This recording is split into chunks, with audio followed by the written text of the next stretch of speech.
So there is one thing that we all need, and it's the one thing that you can't make more of.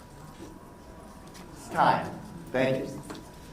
As content marketers, as content entrepreneurs, as content creators, you need to make the most of your time, because you have a lot of content to create and a lot of channels to put it on.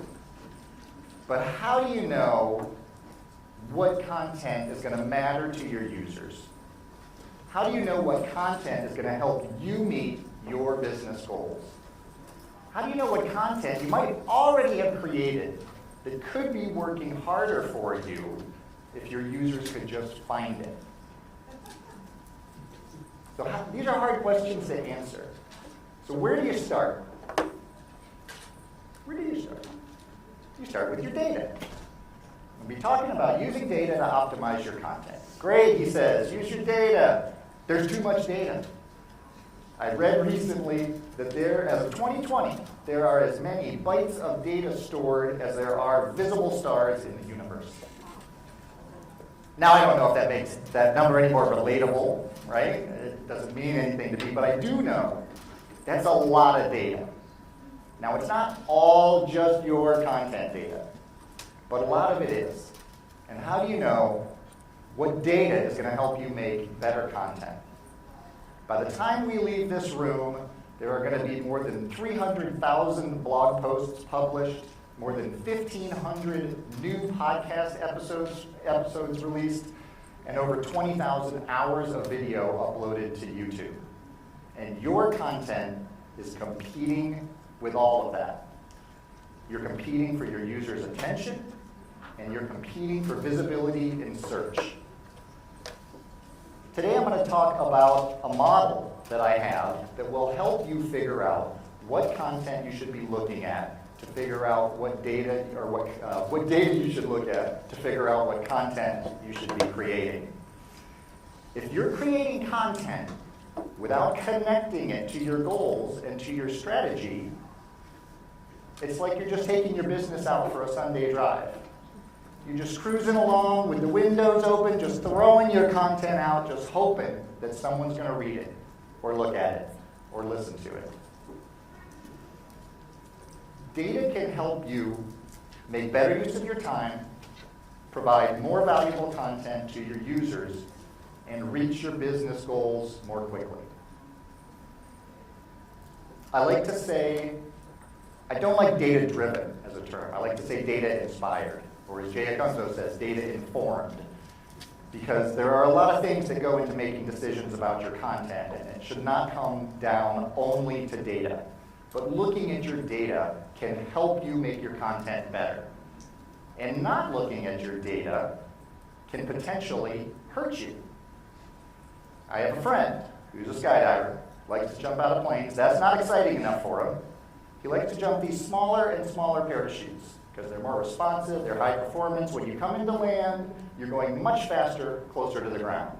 It's very exciting. He's a data person. He loves looking at his data. He loves to know how fast he's going on the ground.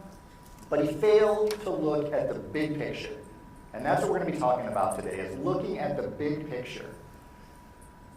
So he failed to realize that the speeds that he was going under this little parachute were very close to the activation speeds of a piece of safety gear that he had. Now what the safety gear does is if you're still falling at a certain altitude, at a certain speed, it will automatically open your reserve parachute. Now that's a great thing if you happen to get knocked out or something like that, which is another story I can tell you later. But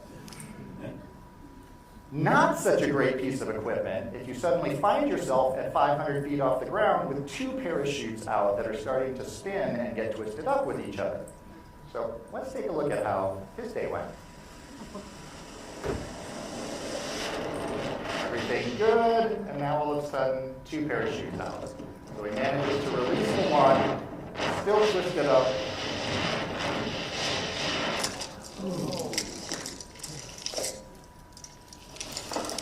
I'm okay! So he was fine.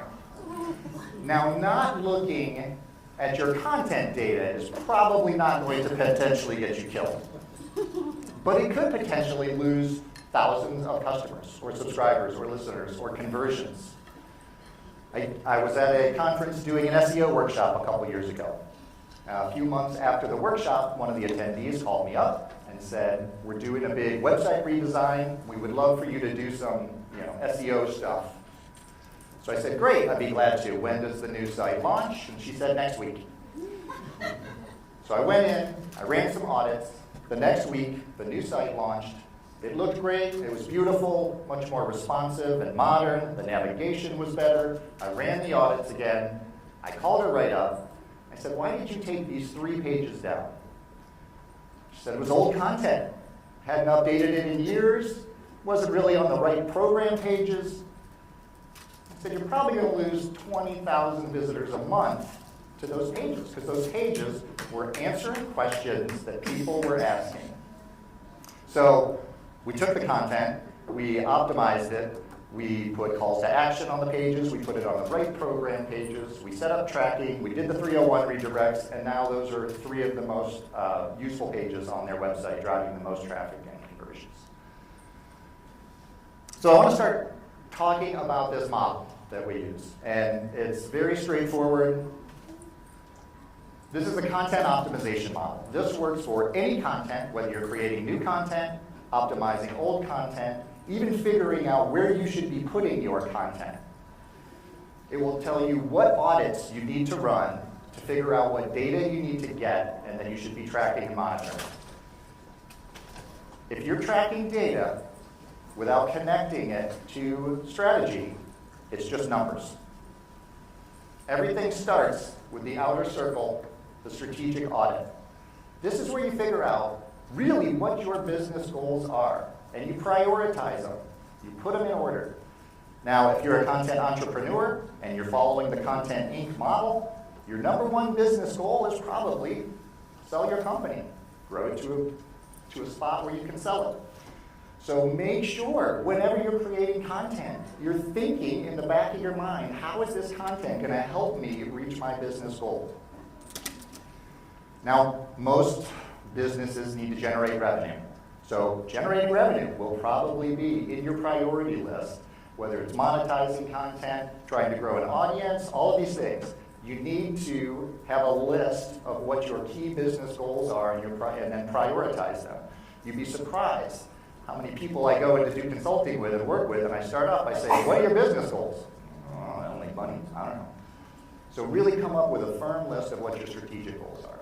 Now the center of this whole content optimization model, the bullseye of the whole thing, is your users. You have to know who you're talking to. When I first started at the university, content officers would come to us with a story idea. They'd be like, some great new research findings that they just discovered. We're going to write a story about this. Like, awesome. It's a great story. Who's the audience? And they would say, everyone. Everyone needs to read this story. Everyone is not an audience. You need to be specific. When you're thinking about who your user is for each piece of content, you may have many users for your business, many different audiences. You need to think about who can take an action based on what I ask them to do in that content that is going to help me reach my business goals. The middle ground, the space between the user and the strategy, that is how you connect your user to help you reach your goals. And that is where you have all your tactics. You figure out how you're going to connect your users to the goal. What tactics are you going to take? Are you going to ask them to subscribe to your newsletters? Are you trying to drive them to make a purchase? Once you know your tactics, only then do you start thinking about what data you need to track. Because that data is going to tell you if you're getting closer to your destination, if you're getting closer to your goals. So I want to start off talking about an example of a very well-known, very successful content marketer who decided that he wanted to create an entirely new channel and go after an entirely different audience than he was used to. And I'm not talking about Jay Baer. talking about Pat Flynn. So for anybody who doesn't know Pat Flynn, amazing entrepreneur, creator, podcaster, author. Pat runs the SPI Pro community. It's a fantastic community that he's built. He's always looking for ways to create opportunities to showcase skills to his users. How can he help his users be better? How can he help his members grow? So he's always looking for opportunities. He was looking for an opportunity to demonstrate to his users how you could build an audience from scratch in an area where you weren't already established. So in 2019, he went on vacation to visit a friend of his, Chris Ducker, who spoke yesterday and did a presentation today as well. Chris is a Pokemon collector, loves collecting Pokemon cards. So Chris took Pat and the kids all out, and they bought all sorts of packs of Pokemon cards. And they went back to the house, and they set up the laptop and were recording themselves, opening the cards, and they just had a great time. So I didn't think too much of it. He kept the cards, and he was looking through it. And then early 2020, something happened. People got into collecting. Pat went back, and he noticed that the prices of these cards were skyrocketing. And then he started looking around, and he noticed there was a huge community of people out there, a big group of collectors out there that were collecting cards and trading cards. So he thought, here's an opportunity. I'm going to create a channel for Pokemon. Totally different audience. Probably no one in his audience was active in that as well. So the first thing he started to do was think about the strategy. What did he want to do? He wanted to build an audience. Who was his ideal users going to be?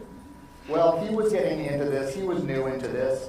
Maybe he would target new collectors. That would be a good place to start. Think about using that. So then he started to do fill in the middle, look at the data, right? And first, when you're first starting to come up with an idea, you need to look at the macro data. And he has a process called the market map. It's 3 Ps. Places, people, and product. Where are people having conversations already about this topic? So he went out on the internet, looked around, lots of people in Reddit talking about collecting Pokemons and doing trades. There were podcasts about it. There were Facebook groups, YouTube channel. Started looking at all of that content. And who were the people that were doing this? Who were people who had already established audiences, who had already started growing communities, who were being successful in this space? So he found a lot of different really good podcasts, some YouTube channels about this, and then the product. What were they creating on those spaces? So he noticed looking at YouTube, because he does a lot of YouTube stuff, he noticed that almost all of these YouTube videos were just unboxing videos. People would just buy new cards, they'd set up their phone, they'd open up the cards on camera, and they'd talk about it. So then the 4th P of this is position. Where can you be the leader in this? How can you be different than everybody else that's already doing this? So from his years of experience, Pat knew there were 2 easy ways that he could differentiate himself from everybody else that was already in this category. Storytelling, because he had years of experience as a content marketer, and cinematography. He had already been creating really good YouTube videos for a long time. He had all the camera equipment and everything. So then that's all the macro data. He had collected all of that. He knew what his audience was. He knew what his strategy was. He had figured out where he was going to start connecting those 2. So then he got into micro data, tactics. How is he going to do this? You want to build an audience on YouTube. What are the 2 things you really need to focus on? Titles, thumbnails, discoverability. You want to be found in search. So he started doing a whole bunch of keyword research. He went back to all those channels, all that content that was created, and he listened to what questions were people asking. He was writing them all down, all the questions that people were asking, trying to think about which ones would be the right questions to answer for his particular audience. He did a bunch of keyword research. We'll get into that later. He came up with all these great ideas about content he was going to create. He knew what he was going to do, but he didn't launch his site yet, because he knows that you have to be a consumer before you can be a creator. So what he did is he went out to all of these channels, and he got engaged, and he started asking questions, and he started offering advice, and he started giving and donating his time and his ideas to all of these creators who were already doing this. So much so that after a month or so of engaging with them and starting conversations, they started saying things like, "Thanks a lot for your engagement on our site. If there's anything we can ever do for you," and he said, "Well, as a matter of fact, I'm thinking of launching a YouTube channel." Now, it's not competing with you because it's very new enters, very new members into this collection. So they said, "Okay, yeah, that'd be great." So in December of 2020, Pat launched Deep Pocket Monster, a YouTube channel. Within the first week, he had 1,000 subscribers because all of those influencers were looking at the videos that he created, these high-quality videos, really focused on new collectors, and they were promoting it. They were like, "Oh, there's this great new channel. You should go check it out. Guy's doing great videos. He's explaining a lot of basic concepts for you." So Pat was like, "Wow, a week. I'm already halfway to YouTube monetization. To monetize on YouTube, you need 1,000 subscribers. You need 4,000 hours of watched video." So Pat said, "Maybe I'm going to add another strategy to my list. Maybe now I want to monetize as well." That's number 2. Build an audiences first. That's a great example for my community.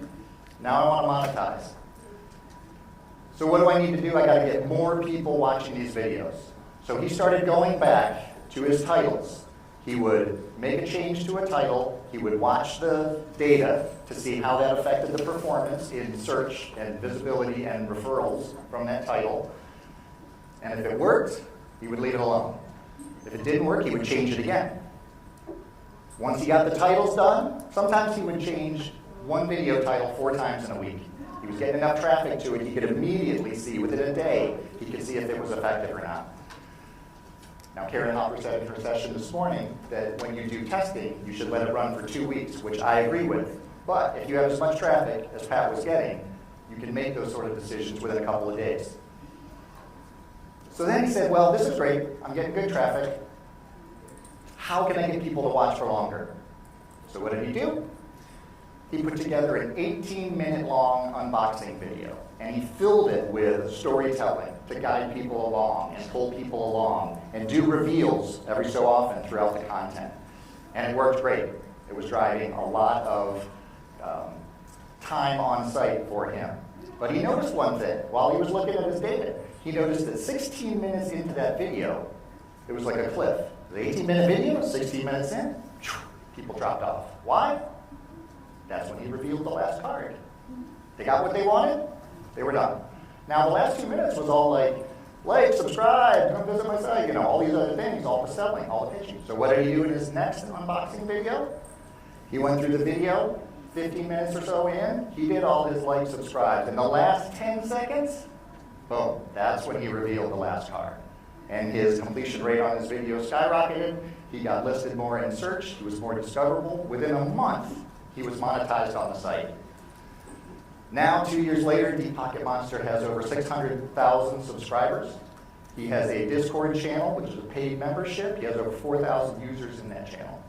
So his passive income, his side project that he was working on, turned into a full-fledged project. This year, he's putting on a conference in San Diego for Pokemon collectors. So this is a lot. I love this example because it goes into macro data, micro data. It's the full model in discovery. Let's look at a much simpler example. So Voices of Search is a great podcast, features SEO experts and content marketing experts talking in pretty good detail. It's a pretty heavy show about their different fields.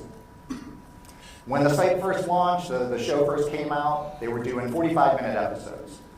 After about 2 months, they noticed that people were dropping off at about 15 minutes in. So instead of trying to figure out how to make the shows more interesting at that time or change something, they just made their shows 15 minutes long. Now they have 15-minute podcast episodes, and their completion rate skyrocketed. When you're a guest on the show, what they do is they record 3 sessions with you at a time. You go in for a 45-minute recording, and boom, boom, boom, you do 3 15-minute shows. So that way, if people like the first episode, they're going to come back and listen to you the next day, and then come back and listen to you the next day. So it's very smart. Depending on what channel you're on, there are different content optimization models. Obviously, your website or your blog is going to give you the most opportunities to look at different data because it's owned land, right? You can use that, you can control the performance of your site, you can make a lot of changes on that. YouTube podcast. So YouTube, you can do information architecture. You can group your content together in playlists. I used to have podcasts over with social because I didn't really think you could do a whole lot with grouping content until last year at CEX. Jordan Harbinger was talking about creating these starter packs. Now, they weren't on his website, they weren't on the podcast channels, but for new listeners, he would put together recommended shows that they should listen to. Or if you were interested in particular areas, he would set up these clusters of content that he would feed to his users so that you could start to see how different people would engage with that. And then last year, Prof G did something where he put multiple different podcasts on his single channel. So now you can go to his channel, you can listen to the Prof G podcast, or if you're more interested in finances, you can listen to the Prof G Markets. Or if you just want to hear questions from users, you can listen to Prof G Office Hours. So now he can start seeing how those different lengths of content and how those different audiences are engaging with his content. And you'll notice looking at all of these, there's 2 audits that you can run on any channel. Analytics, because every channel is going to give you some sort of analytics. They have to. They feel obligated to give you something that you can look at. And then the other one is search. Search is how you're found. When you're looking at ways to leverage data for search, we need to talk about keyword research. You need to know what questions people are asking that you should be answering. And there's a lot of different ways to do keyword research. There's a lot of tools out there. There's great paid tools, SEMrush, Moz. But there are lots of free tools out there that can give you a ton of information, not only about specific questions people are asking that will show up on search, but also great content ideas. One that I really love is answerthepublic.com. You just go in there, you type in a topic area, it gives you all sorts of questions that people are asking about that topic area. Those are great ideas for content. Reddit, Quora, people are asking questions on there. There are engaged discussions going on in there. Go there, read, figure out what people are talking about.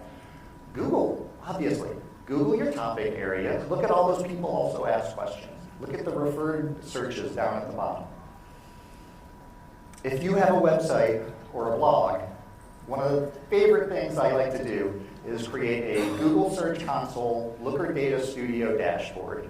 Now you can see all the keywords that people are using to find your site, what pages they're finding those on, what your average ranking is for those, and then how many clicks and impressions you're getting for that. And then, of course, it wouldn't be a presentation in 2023 if I didn't say AI.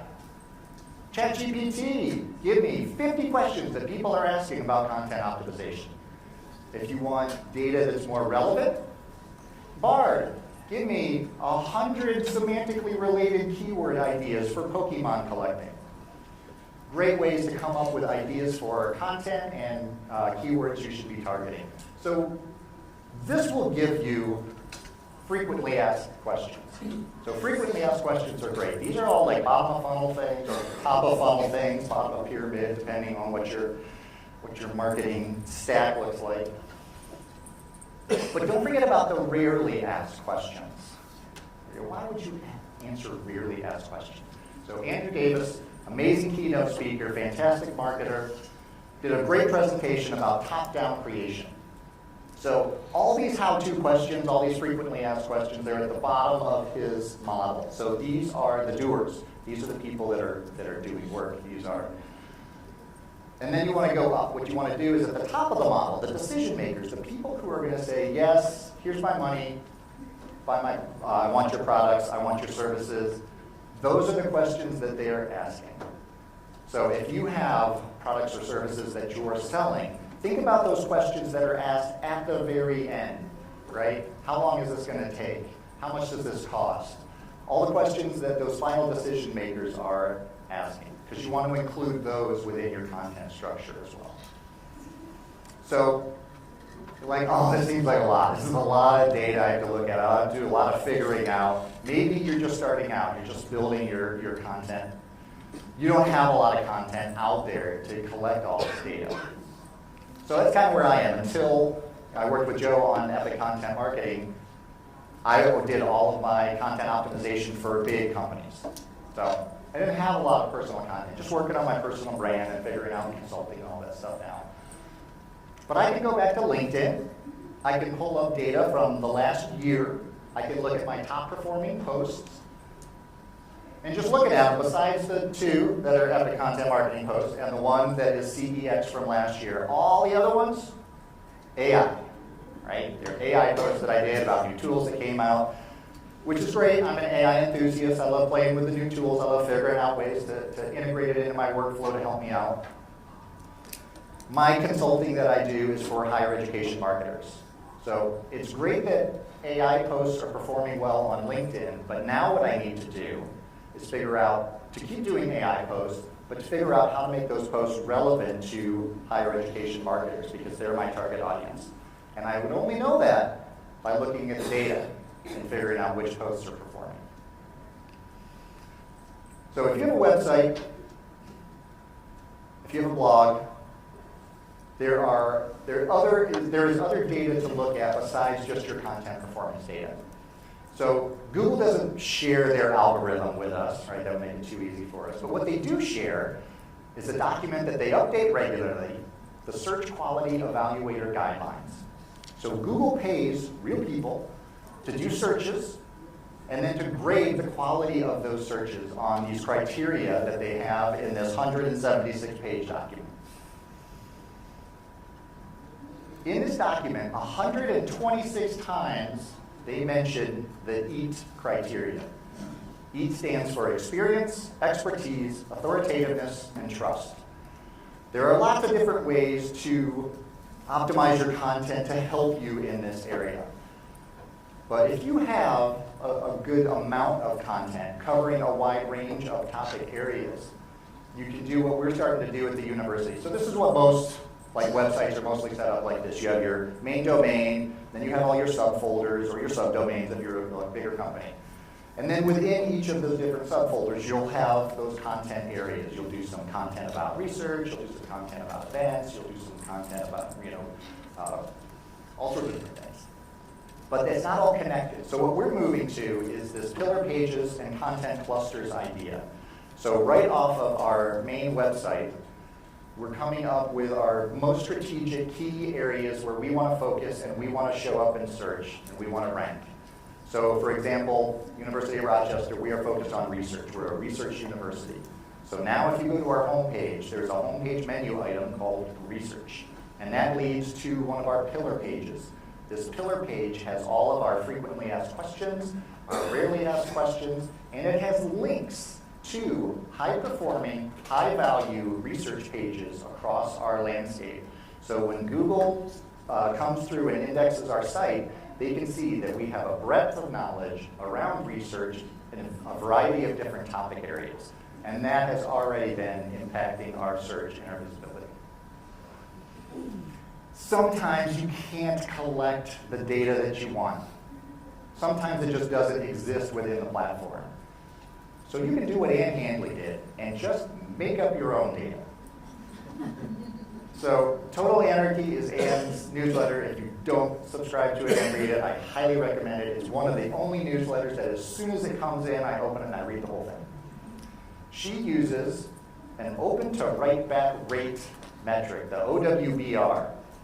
And she looks at how many people read her newsletter and take the time out of our busy days to hit reply and spend time writing her back, thanking her for something, saying how they felt about a particular story, maybe sharing an experience with her. That's how she grades the importance and the quality of her newsletter. I have another friend who has a podcast. He rates the success of his podcast based on his email newsletter subscriptions. The only call to action that he has in his podcast: come to my website, subscribe to my newsletter, I'll give you more information about this particular podcast topic. You can only get his follow-up on those podcasts through his newsletter. And when you sign up for his newsletter, one of the questions that he asks in the follow-up is, how'd you hear about my newsletter? And a lot of people select podcasts, so he knows his podcast is working for him, and it's converting from that rented land to the owned land. So if you take away anything from this, you use these content optimization models, but look at your data. Your data can save you time, it will add more value for your users, and it will help you reach your business goals faster, and will keep you out of the trees. So thank you very much. I've got a few minutes for questions. All right, we're going to do questions through the mic. So I have a question about that slide you had with the LinkedIn. Yes. And showed the impressions. Trying to get data out of LinkedIn is a challenge for me on a regular basis. Can you, in like a quick second, tell me how you got it to appear where it showed that? Like I can see post per post, but like that's a list, or did you make that list? No, you can get, if you go into the analytics within LinkedIn, and you can just sort by impressions, and I think this is a screenshot right from your top performing post, and you can either sort it by impressions or engagement, and you can set the date range as well. Whenever I'm looking at data, I like to look at a year just because it gives me a nice breadth of data. Can't remember exactly how I got there, and it is kind of hidden. It's kind of, they don't just make it really obvious with a big button that says analytics. Twitter has the big Twitter analytics button, but you have to go to the right page to get that. You bet. There you go, top of your profile. Any other questions? Go back to the last slide again. The last? Oh, yeah. Mark. Do you have an example of how someone smaller and earlier on in the process can use the pillar pages and the content clusters to build their own content site? Yeah, so here's the deal. If you're a smaller website, if you don't have the same breadth of content, what you have to do is look for those longer tail keywords that you can own. So keywords come in different flavors. Like for the university, we're going after the keyword research, right? Really hard to get, but we have a lot working for us. We have a ton of content about it. We are a research university. And we're a university, yeah, that all helps. So look for a longer tail, look for more unique questions that you can answer that only you may have the information or the expertise, and go after those. Now those can eventually, if you get enough of those long tail keywords that you can capture within search, eventually you can start connecting those and start grabbing some of those, higher search volume terms. But sometimes I'll tell people, they're targeting all these really high volume terms. Like those may not be the terms that are actually converting into sales for you. I mean, you may have better luck targeting, a search term with 10 people that use it per month versus targeting a much broader term with, hundreds of thousands of people, if those 10 people are your ideal customer.